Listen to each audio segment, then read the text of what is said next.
नमस्कार दोस्तों, आपका स्वागत है आपके अपने channel study with Sharadendu sir में। आज का हमारा विषय है कबीर, साखियाँ एवं शब्द, जिसमें हम कबीर की साखियों का सार पढ़ेंगे।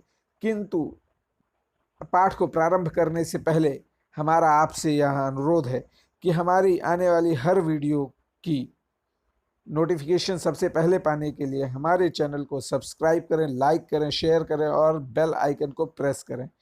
आइए शुरू करते हैं।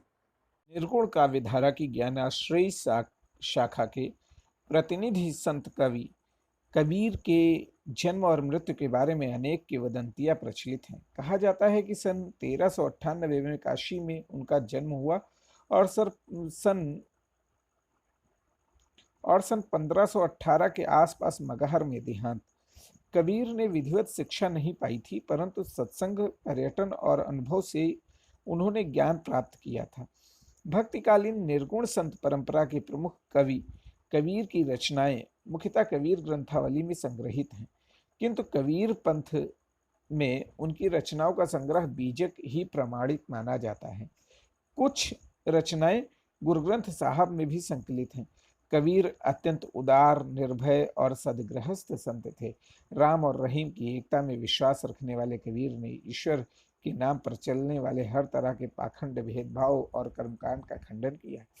उन्होंने अपने काव्य में धार्मिक और सामाजिक भेदभाव से मुक्त मनुष्य की कल्पना की। ईश्वर प्रेम, ज्ञान तथा वैराग्य, गुरु भक्ति, सत्संग और साधु महिमा के साथ आत्मबोध तथा जगत बोध की अभिव्यक्ति उनके काव्य में हुई है। कबीर की भाषा की सहजता ही उनकी काव्यात्मकता की शक्ति है। जन भाषा के निकट होने के कारण उनकी काव्य भाषा में दार्शनिक चिंतन को सरल ढंग से व्यक्त करने की ताकत है। निराकार ईश्वर के प्रति अपनी भक्ति प्रकट करने वाले तथा मूर्ति पूजा, तिलक, माला आदि बाहरी पाखंडों का डटकर विरोध करने वाले कबीर की प्रस्तुत साखियों में प्रेम का महत्व, संत के लक्षण, ज्ञान की महिमा, बाह्य आडंबरों का विरोध आदि भावों का उल्लेख हुआ है। पहले शब्द में बाह्य आडंबरों का विरोध एवं अपने भीतर ही ईश्वर की व्याप्ति का संकेत है, तो दूसरे शब्द में ज्ञान की आंधी के रूपक के सहारे ज्ञान के महत्व का वर्णन है। कबीर कहते हैं कि ज्ञान की सहायता से मनुष्य अपनी दुर्बलताओं से मुक्त होता है। साखी साखी शब्द का अर्थ प्रत्यक्ष ज्ञान है तथा यह मूल शब्द साक्ष्य का अपभ्रंशित रूप है। यह प्रत्यक्ष ज्ञान यानी अनुभव पर आधारित है, जो गुरु शिष्य को प्रदान भी करता है। जगह जगह भ्रमण कर प्रत्यक्ष ज्ञान प्राप्त करने वाले कबीर का अनुभव क्षेत्र काफी विस्तृत है। यही कारण है कि उनकी रचनाओं में अवधी, राजस्थानी, भोजपुरी, पंजाबी आदि भाषाओं के शब्दों का खुलकर प्रयोग हुआ है।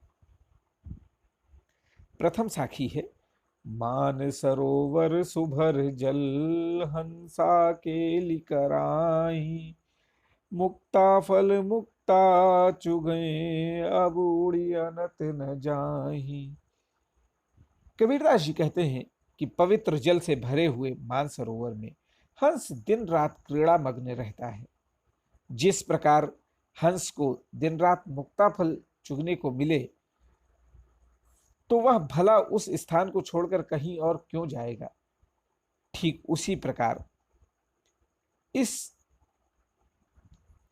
पवित्र भक्ति भावना से भरे मन रूपी सरोवर में आत्मा रूपी हंस विचरण कर रहा है, पूर्णता निमग्न है।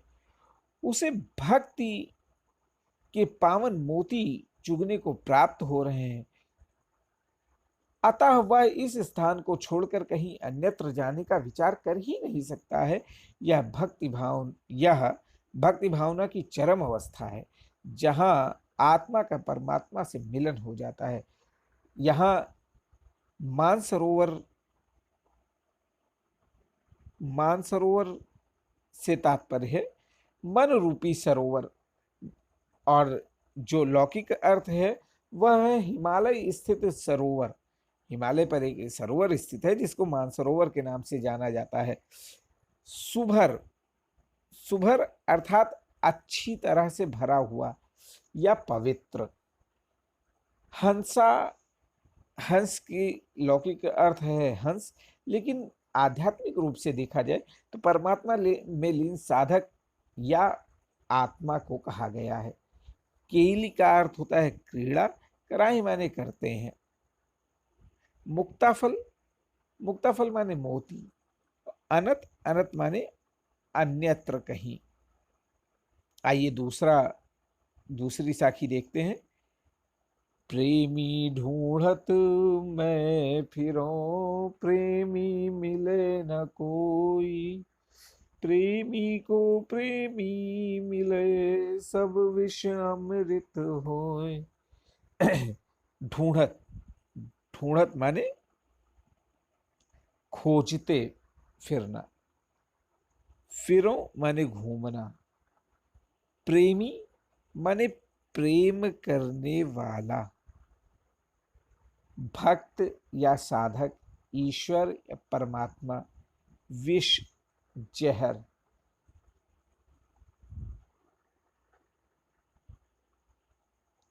प्रेमी ढूंढत मैं फिरूं, प्रेमी मिले न कोई, प्रेमी को प्रेमी मिले, सब विष अमृत हो। कबीरदास जी कहते हैं कि मैं परमात्मा रूपी प्रेमी को न जाने कहां कहां ढूंढता रहा हूं, फिर भी वह मुझे कहीं नहीं मिला। अंततः मेरा परिश्रम तब रंग लाया जब मेरा प्रेमी अर्थात ईश्वर मुझे प्राप्त हुआ। जैसे ही मेरा अर्थात भक्त साधक अर्थात आत्मा का मिलन परमात्मा से हुआ, वैसे ही न केवल मेरी अंतरात्मा का दोष दूर हो गया, बल्कि संपूर्ण संसार समस्त बुराइयों से मुक्त परमात्मा के साथ परमात्मा के जैसा ही लगने लगा। कहने का तात्पर्य यह है कि जब आत्मा परमात्मा से मिलती है तो आत्मा संसार के समस्त विषय वासनाओं को छोड़कर या उससे ऊपर उठकर अलौकिक आनंद में लीन हो जाती है। तब उसे संसार में हर एक व्यक्ति प्रेमी ही सब व्यक्ति ईश्वर जैसा ही दिखाई पड़ने लगता है। आइए तीसरी साखी देखते हैं। हस्ती चढ़िए ज्ञान की, सहज दुली चाडारी, स्वान रूप संसार है, भूकन दे झक मार। हस्ती, हस्ती हाथी, सहज यानी जो जैसा है वैसा ही स्वाभाविक रूप से। दुलीचा, दुलीचा माने आसनी, जिस पर बैठा जाता है। स्वान माने कुत्ता, भूकन माने भौंकने दे, झक मारे माने वक्त बर्बाद करना या बकवास करना या मजबूर हो जाना। कबीरदास जी कहते हैं कि सत्य एवं स्वाभाविक आसन या कालीन को ज्ञान रूपी हाथी पर डालकर सवार हो जाइए और असत्य के ढांचे पर सवार अज्ञानी संसार की बातों पर ध्यान देना बंद कर दीजिए। उसकी ओर बिल्कुल ध्यान मत दीजिए, क्योंकि यह अज्ञानी संसार तो उस स्वान अर्थात कुत्ते के समान है जो हाथी को देखकर भौंक भौंक कर अपना समय नष्ट करता है, जबकि हाथी बिना किसी की परवाह किए अपनी सहज स्वाभाविक चाल में चलता रहता है।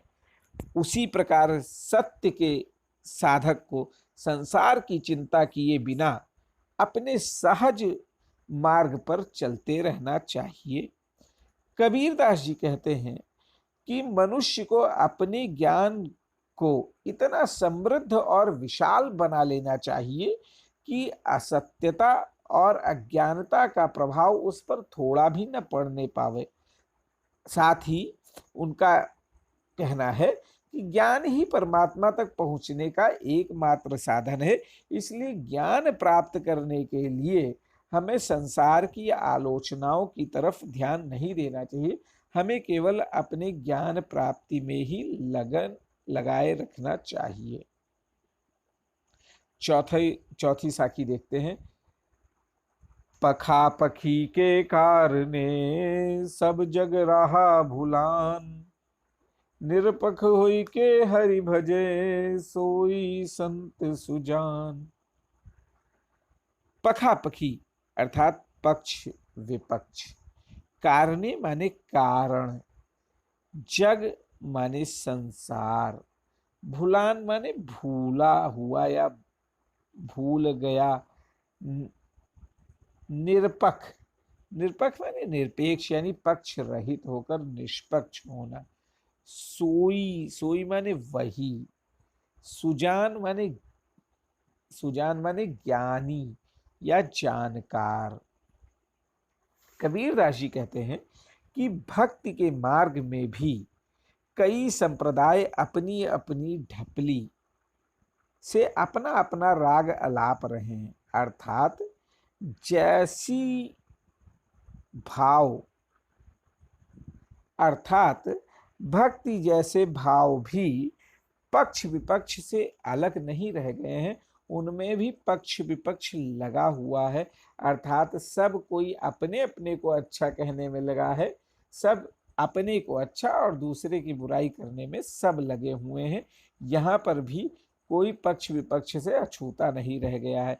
इस कारण से पूरा संसार भक्ति के वास्तविक मार्ग को भूल गया है।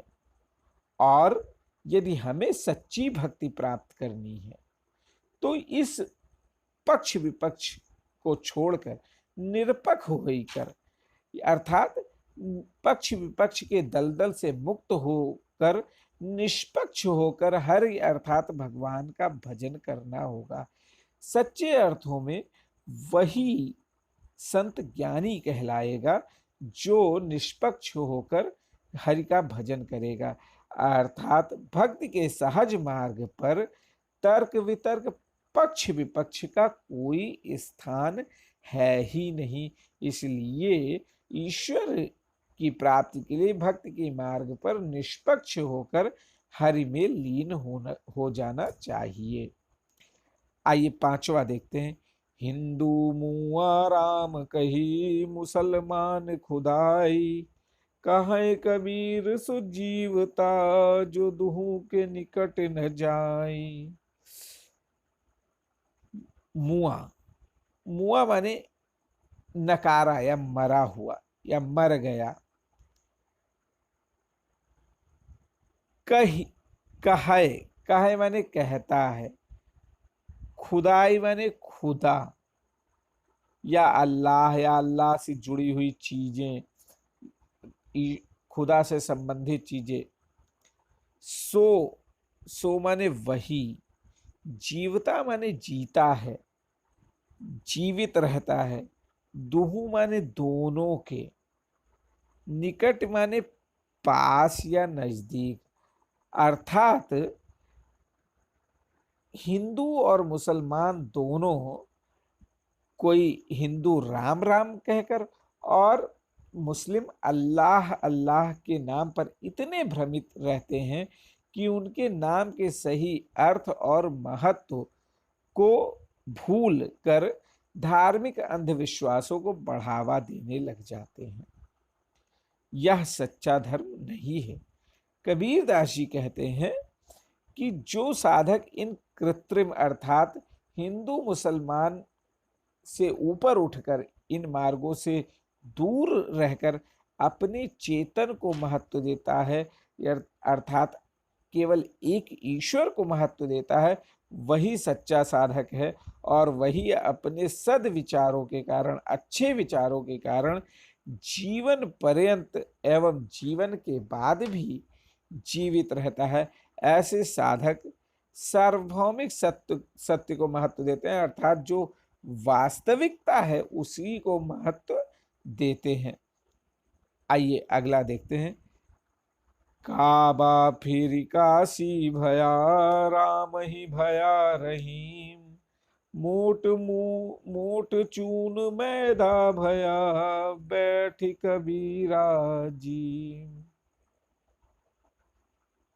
काबा सऊदी अरब में स्थित मुसलमानों का पवित्र तीर्थ स्थल। काशी, वाराणसी भगवान शिव की नगरी, हिंदुओं का एक पवित्र स्थल। भया माने हो गया या उत्पन्न हो गया। मोट, मोट माने मोटा। चून माने आटा या आटे का अत्यंत पतला एवं चिकना रूप जो होता है वह जो है मैदा कहलाता है। आटे का जो अत्यंत पतला रूप होता है वो मैदा कहलाता है। जीम, जीम माने खाना या भोजन करना। इस प्रकार कबीरदास जी कहते हैं कि जब मनुष्य धार्मिक भेदभाव से ऊपर उठ जाता है तब मुसलमानों के तीर्थ स्थान काबा और हिंदुओं के तीर्थ स्थान काशी में कोई अंतर नहीं रह जाता है, अर्थात इनके मध्य अंतर पूरी तरीके से समाप्त हो जाता है। उसके लिए राम और रहीम या राम और अल्लाह के बीच कोई अंतर नहीं रह जाता है, वो दोनों एक ही दिखाई पड़ने लगते हैं। काबा काशी और राम रहीम के बीच का यह सूक्ष्म अंतर वैसा ही है जैसा मोटे आटे और महीन मैदे के बीच का अंतर होता है। अर्थात जैसे आटे में ही मैदा निहित है, आटे में ही मैदा होता है, वैसे ही राम और रहीम में, राम रहीम में है और रहीम राम में अंतर्निहित होते हैं। अर्थात ये कह ले कि जिस आटे में मैदा होता है वह उसी आटे को खाते हैं। अर्थात राम रहीम कबीरदास के चेतन में अंतर्निहित हैं और उनमें किसी तरह का तात्विक अंतर नहीं है। कबीरदास कहते हैं कि यह संसार परमात्मा को भले ही कितने ही नामों से पुकारे परंतु वह है एक ही, और कबीर उसी एक ईश्वर का उपासक है। ऊंचे कुल क्या जनमिया, जे करनी ऊंच न होय, सुबरन कलश सुरा भरा, साधु निंदा सोय। कुल माने वंश, का माने क्या, जे माने जिसकी, करनी माने कर्म या काम, सुबरन माने सोना, कलश माने घड़ा, सुरा माने मदिरा या शराब, सोय माने उसका या उसकी। तो कबीरदास जी कहते हैं कि यदि मनुष्य उच्च कुल में या उच्च जाति में जन्म लेकर भी अपने कर्मों से ऊंचा न हो, अर्थात अपनी कर्म उच्च लायक न करे, तो वह मनुष्य कहलाने योग्य नहीं होता है। ऊंचे कुल में जन्म लेकर भी यदि उसके कर्म श्रेष्ठ नहीं है तो ऐसे श्रेष्ठ कुल में जन्म लेने पर भी क्या लाभ। यह ठीक उसी प्रकार होगा कि यदि सोने के कलश में सुरा भर दी जाए, शराब भर दी जाए, तो भी ज्ञानी जन के, साधु लोगों के नजर में वह कलश निंदा का ही पात्र होगा, कभी प्रशंसा का पात्र नहीं हो सकता है। ये कह ले कि जैसे स्वर्ण कलश में भरे होने के कारण मदिरा प्रशंसनीय नहीं हो सकती है, वैसे ही उच्च कुल में जन्म लेने मात्र से, ऊंचे कुल में जन्म लेने मात्र से कोई व्यक्ति, कोई कर्महीन व्यक्ति श्रेष्ठ नहीं हो सकता। श्रेष्ठ कर्म ही मनुष्य को श्रेष्ठ बनाते हैं। आज इतना ही। इसके बाद आगे हम शब्द अगले वीडियो में पढ़ेंगे। धन्यवाद दोस्तों। हमारे चैनल पर आने वाली हर वीडियो की सबसे पहले जानकारी के लिए हमारे चैनल को सब्सक्राइब करें, लाइक करें, बेल आइकन को क्लिक करें एवं शेयर करें।